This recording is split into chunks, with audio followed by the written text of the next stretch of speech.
कभी भी कोई भी प्रॉब्लम हो अपने माइंड में उसको सॉल्व करने की कोशिश मत करना, एंटैंगल्ड हो जाओगे बुरे तरीके से। स्पेशली अगर प्रॉब्लम बड़ी है तो, छोटी मोटी है तो माइंड में ही करनी पड़ेगी। जैसे बाइक चला रहे हो, स्कूटर चला रहे हो, वट और एकदम से कोई सामने से आया तो उस वक्त पेपर पेन लेकर के नहीं बैठ जाओगे, क्या करूं, तब तक तो हो जाएगा जो होना है, उस वक्त तो इमीडिएट एक्ट करना पड़ेगा। बट ये जो बड़े डिसीजंस हैं, शादी का डिसीजन, डिवोर्स का डिसीजन, करियर चूज करने का डिसीजन, करियर को छोड़ने का डिसीजन, ये बहुत बड़े डिसीजंस हैं, छोटे नहीं है। तो इन डिसीजंस को माइंड में कभी सॉल्व करने की कोशिश मत करना। तो कैसे करना है? पेपर पेन लेकर के माइंड मैपिंग करना सीखो ना। कितने लोग आप में से माइंड मैपिंग करते हैं? सच बोलना, झूठ मत बोलना। सिर्फ 4-5 लोग, इतने लोगों में से। तो माइंड मैपिंग करना सीखो। माइंड मैप से क्या होता है, लाइफ में सेंटर में कुछ आता है जो बहुत इंपॉर्टेंट होता है, उसके अकॉर्डिंग माइंड मैप बनता है, तो लाइफ में आपको क्लैरिटी आती है। तो जब आप ये करोगे तो आपको समझ आएगा कि उसका कॉज क्या है। हो सकता है सीए जो आप कह रहे हो कि अब मुझे रियलाइज हो गया, ये रियलाइज क्या होता है? Realisation is nothing but your thought, कि मुझे ऐसा लग रहा है। आज कुछ और लगता है, कल कुछ और लगता है। एक रिलेशनशिप में कभी रियलाइज होता है कि ये तो बहुत ही बढ़िया है, कभी ऐसा लगता है कि ये तो बहुत ही बेकार है। तो ये रियलाइजेशन क्या होता है? तो इस रियलाइजेशन वर्ड को हटा दो कि मुझे रियलाइज हुआ, उसकी कॉज को समझो। हो सकता है आपको कॉज मिले कि मैं इसलिए आगे कंटिन्यू नहीं करना चाहती क्योंकि मैं बोर हो गई हूं। हो सकता है कॉज मिले क्योंकि इसमें बहुत एफर्ट है। ध्यान से समझो इन माइंड की गेम्स को। ये माइंड की गेम्स है हमारी, जो माइंड गेम्स खेलता रहता है आपके साथ। तो पहले आपको कॉज को समझना है। हो सकता है कॉज मिला बोर्डम, तो दूसरी तरफ देखो ना पेपर पे क्या लिखा हुआ है, सीएस। बोर्डम तो वहां भी है, टक्कर का ही है।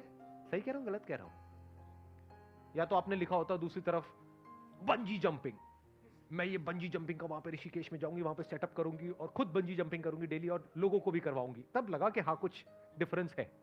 एक तरफ सीए लिखा हुआ है, एक तरफ सीएस लिखा हुआ है, टक्कर के हैं दोनों। ऐसे ही बॉयफ्रेंड गर्लफ्रेंड में कंफ्यूजन हो या पति पत्नी में कंफ्यूजन हो, तो दूसरी तरफ लिखो किसी का नाम।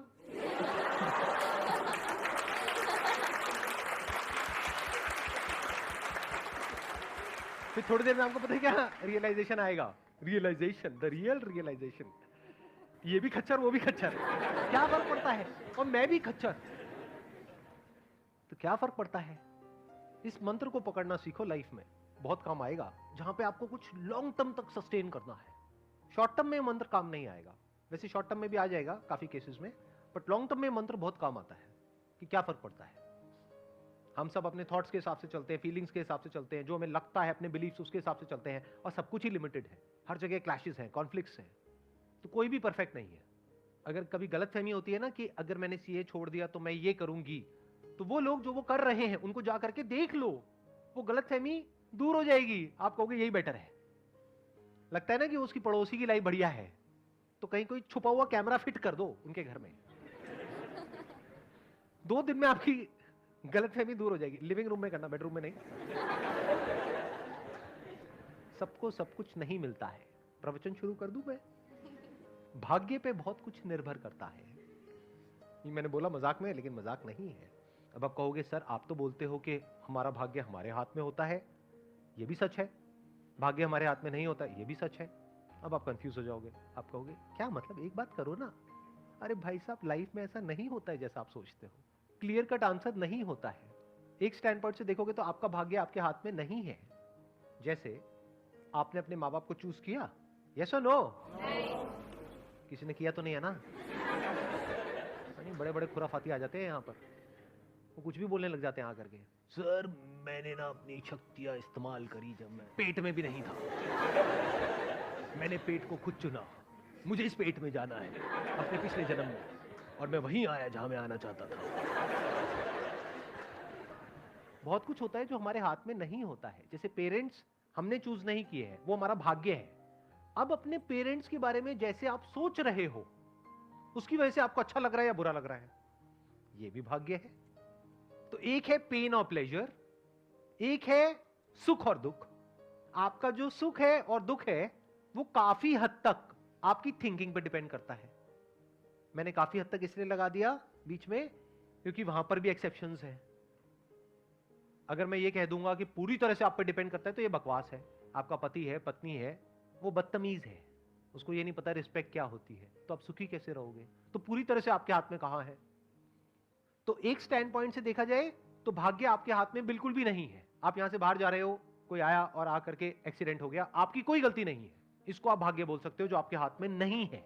जैसे कोई अमीर घर में पैदा हुआ बच्चा, कोई गरीब घर में पैदा हुआ, ये क्या है? भाग्य। Related to what? Pain and pleasure. जो अमीर घर में हुआ उसको हर तरह के प्लेजर्स मिलेंगे, और जो गरीब घर में पैदा हुआ उसके पास खाने के लिए भी कुछ नहीं है। वहां क्या है? पेन है। और प्लेजर कहां है? जो एक वेल ऑफ घर में पैदा हुआ है, वहां पे हर तरह का कंफर्ट है, सब कुछ है जो चाहिए। लेकिन उसके बाद भी वो जो बच्चा है जो गरीब घर में पैदा हुआ, उसकी थिंकिंग ऐसी है कि वो लाइफ में आगे बढ़ता चला जा रहा है, ग्रो करता चला जा रहा है, सीखता चला जा रहा है, और अपना रास्ता खुद बना रहा है, और अपनी जिंदगी से खुश है। दूसरी तरफ से वो जो अमीर घर में पैदा हुआ, वो अपने बाप का सारा पैसा उड़ा रहा है, बाहर से हंसता है लेकिन अंदर से बहुत ज्यादा परेशान है। किसकी वजह से है? उसकी थिंकिंग की वजह से। दुख होता है थिंकिंग की वजह से, दर्द होता है बॉडी की वजह से और हमारे सराउंडिंग्स की वजह से, बीमारियों की वजह से। सुख दुख होता है थिंकिंग की वजह से। अभी आप सही सोचने लग जाओ, सुखी हो जाओगे, गलत सोचने लग जाओ, दुखी हो जाओगे। अभी सही और गलत क्या है?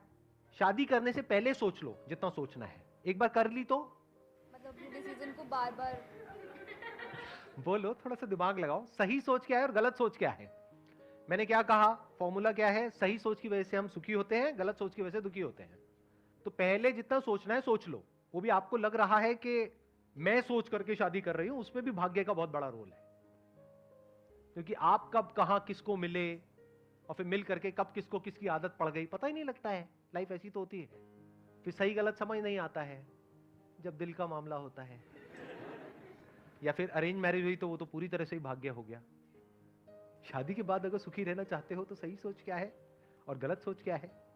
अपने डिसीजन पे अटल रहो। मतलब नहीं, ऐसा नहीं है। अटल क्यों रहो? अगर सामने वाला जो पर्सन है वो क्या कहूं, पापी घोर पापी है, अत्याचारी है, दुराचारी है, उसकी असुरीय प्रवृत्ति है, और कोई इससे भयानक वर्ड, जल्लाद है। बट जल्लाद होने में क्या बुराई? वो तो बेचारा किसी के कहने पे किसी को फांसी दे रहा है। जल्लाद is not a negative word. हाँ, जल्लाद उस वे में नेगेटिव है कि भाई मारता है अपने मजे के लिए। आप मान लो ऐसा कुछ है तो उसके साथ रहना थोड़ी है। उसको पुलिस के हवाले करो और निकलो उस घर से, या उसको निकालो, सीधी बात है ना।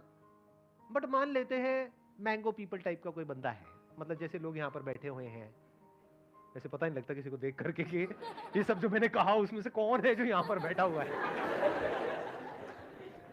मान लेते हैं कि एक नॉर्मल इंसान है। नॉर्मल क्या होता है? जिसमें कुछ पॉजिटिव है, नेगेटिव है, कभी खुश है, कभी दुखी है, ना एक्सट्रीम में अच्छा है ना एक्सट्रीम में बुरा है।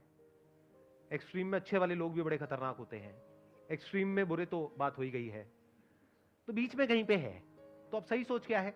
इम्परफेक्शंस को एक्सेप्ट करना। मतलब जैसे मुझ में भी कुछ अच्छी बुरी चीज़ें हैं तो सामने वाले की भी अच्छी बुरी चीज़ें, और क्या फ़र्क पड़ता है?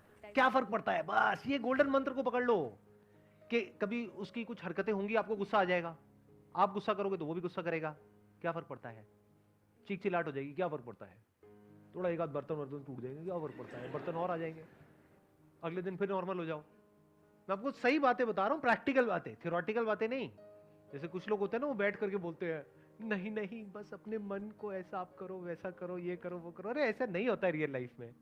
रियल लाइफ में बता रहा हूँ क्या होता है। लड़ाई झगड़ा, ये वो, थोड़ा बहुत कहा सुनी, और जब बोलने पे आते हैं तो पता नहीं क्या क्या बोल जाते हैं। आप हूं तो कर रहे हो लेकिन शादी नहीं हुई आपकी अभी, तो आपको नहीं पता है क्या क्या बोल जाते हैं, किस किस हद तक बोल जाते हैं। सर अगर वो चीट कर रहा तब भी यही मंत्र रखना है। मैंने कब बोला? वो तो उनमें से किसी कैटेगरी में आ गया ना। अय्याश है, धोखेबाज है, बेवफा है।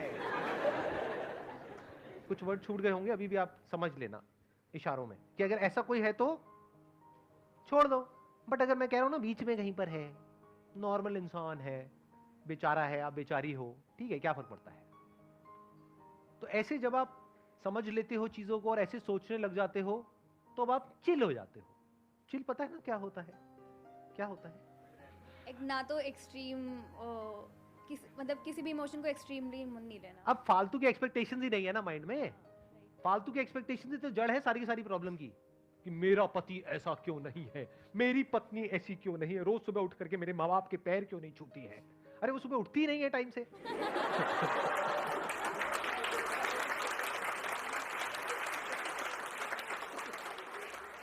तो उल्टी सीधी एक्सपेक्टेशंस जो हमारी होती है ना, उसकी वजह से गड़बड़ हो जाती है। तो कोशिश करो, अगर किसी से शादी भी कर रहे हो, अगर कर रहे हो तो, करनी नहीं करनी आपकी मर्जी, तो ऐसे इंसान से करो जो थोड़ा रियलिस्टिक सा हो, प्रैक्टिकल सा हो।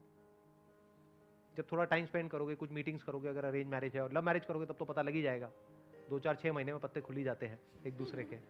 तो कोशिश करो कोई ऐसा इंसान हो जो थोड़ा सा प्रैक्टिकल हो। आपको जवाब मिल गया है? 70%। आप पक्का सीए के स्टूडेंट हो। मैंने इतनी मेहनत करी, उसके बाद भी आपने मुझे 70% दिए। क्या रह गई कमी? 30% कहां पर कमी रह गई? जैसे आपने बोला कि जब हमें कोई करियर वगैरह चूज करना है तो पॉइंट्स नोट कर लो और कंपेयर करो, तो कंपैरिजन भी तो हमारे इमोशंस से उठ के ही आएगा। मतलब इमोशंस को हटा दो। जब आप लिखते हो तो इमोशंस हट जाते हैं। ये भी आपको एक बहुत बड़ा सीक्रेट बता रहा हूं। इमोशन सारे यहां पर है। फीलिंग्स में आप ट्रिगर होते रहते हो, तरह तरह का केमिकल लोचा होता है, तरह तरह की सेंसेशंस होती हैं, उसके अकॉर्डिंग सब कुछ चल रहा होता है। जब लिखने पे आते हो तो प्रैक्टिकल हो जाते हो। जैसे एग्जाम से पहले इमोशंस अपनी चरम सीमा पर होते हैं। मतलब अंदर बहुत ज्यादा डर लग रहा होता है, एक्साइटमेंट हो रहा होता है, तरह तरह के इमोशंस अंदर चल रहे होते हैं, पता नहीं क्या होगा क्या नहीं होगा। जब एक बार वहां पर आप चले जाते हो और लिखना शुरू कर देते हो, उसके बाद इमोशंस कहां होते हैं? कभी ऑब्जर्व किया है इस चीज को? मतलब सिर्फ मैं कह रहा हूं तब यस बोल रहे हो या एक्चुअल में ऑब्जर्व किया है? एक्चुअली ऐसा होता है। समझ गए ना मैंने क्या बोला है? तो लिखो। The moment you right it down, emotions खत्म हो जाएंगे थोड़ी सी देर में। मतलब 2-4-5 मिनट तक रहेंगे, लेकिन अगर आप 1-1.5 घंटा, 2 घंटा, 4 घंटा कहीं पीसफुल सी जगह पर बैठे हुए हो, हल्का सा कोई म्यूजिक लगा लिया है, माइंड मैपिंग कर रहे हो, या पेपर पे कुछ लिख रहे हो, कुछ ड्रॉ कर रहे हो, और कलरफुल स्केच पेन्स रख लो, उससे कुछ बना रहे हो, तो थोड़ी देर में आप देखोगे आप एक फ्लो की स्टेट में चले जाओगे। इमोशंस आपके ऊपर हावी होना बंद हो जाएंगे। आपके अंदर से ही आपको जवाब मिल जाएगा, क्लियर चीजें समझ आने लग जाएंगी, सॉल्यूशन समझ आ जाएगा।